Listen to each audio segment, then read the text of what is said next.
কাল আমরা কিভাবে ঠকে গেছি তার কিছুটা অংশ শেয়ার করছি।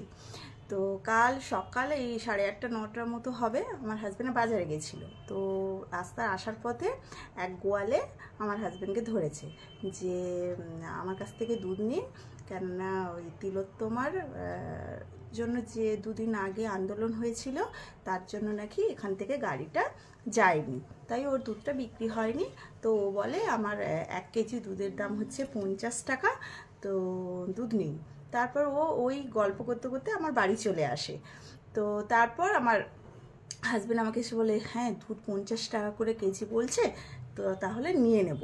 তো বলছে একদম খাঁটি দুধ হবে নিশ্চয়ই, গোয়ালে একদম সেই বড় বড় ক্যানে করে দুধ নিয়ে এসছে। তো ভালো কথা। এবার আমরা যে বাজারে আমুল দুধ কিনি সেটা 500 নয় 400 গ্রাম থাকে, তাতে 30 টাকা মতো করে নেয়। তো তাহলে 1 কেজির দাম এখানে 50 টাকা পেয়ে যাচ্ছি। তাই বলে ওই লোকটা বুঝিয়ে টুঝিয়ে আমাদেরকে তো এইভাবে বললো, বলার পর আমরা 3 কেজি দুধ নিয়েছি। তারপর সেই দুধটাকে কফিও খাওয়া হয়েছে, এমনি দুধও খাওয়া হয়েছে। আর অনেকক্ষণ ধরে আমি দুধটাকে জাল দিয়েছি, বিশ্বাস করুন সর একদম পড়েনি।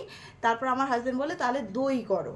তো কালকে ভালো করে দুধটাকে ফুটিয়ে তারপরে আমি বাজার থেকে 200 গ্রাম দই কিনে সেই দইটা একসাথে দিয়ে দই বানিয়েছি। তো আজকে এই দইটাই